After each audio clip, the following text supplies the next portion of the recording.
For today's video, magluluto po tayo ng sinabawang isda. Dahil matagal-tagal na po tayong hindi nakakahigop ng mainit na sabaw, ay perfect po ito. Bukod sa masarap at masustansya na nakaka-refresh pa ng ating katawan. Kaya tara! May tatlo po tayo dyang sariwang isdang dagat. Hindi ko po sure kung anong tawag sa ganitong isda. Paki-comment naman po kung anong tawag sa lugar ninyo. Salamat po. At kung napapansin nyo naman po, ay talagang napakasariwa ng ating nabiling isda. Dito ko lang po yan nabili, malapit sa aming accommodation. At nabili ko nga lang po yan sa halaga ng pera namin dito ay 750 dirhams. Sa halaga nga pong ganyan ay makakabili na po tayo ng sariwang isdang dagat at napaka-presko pa po.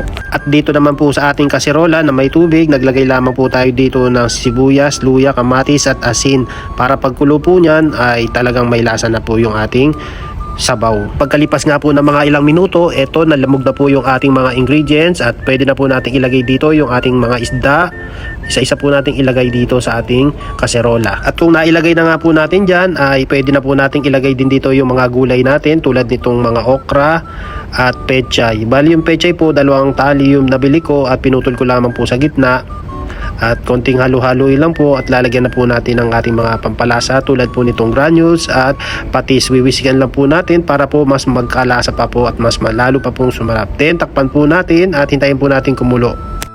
After 8 minutes nga po, balikan na po natin yung ating niluluto at ito kumulo na nga po at mukhang okay na po ito. Kung magluluto po kayo ng ganito, mas the best po yung talbos ng kamote. Kaya lang dito sa aming lugar, wala pong ganon. Sa inyong lugar po, ano pong tawag sa ganitong luto? Pa-comment naman po.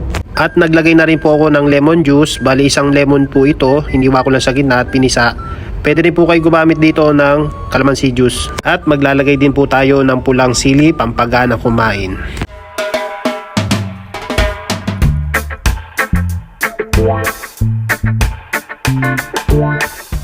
At yun, luto na nga po yung ating sinabawang isda na may lemon. At syempre, titikman na po natin. Wow, grabe, ang sarap, malinamnam at matamis-tamis. Dito naman tayo sa gulay. Tamang-tama yung luto, malutong, malinamnam. Tikman naman natin yung sabaw. Wow, grabe, nakaka-refresh. Sabayan mo pa ng kagat ng sili, ay siguradong mapaparami yung kain mo ng kanin pag ganito. Ang nakalatag na pagkain sa lamesa. Kain po tayo. At kung nag-i-enjoy po kayo, baka pwede naman po paki-like and share ang ating video. Paki-follow na rin ang ating page. At magluto na rin po kayo ng ganito. Ingat, God bless!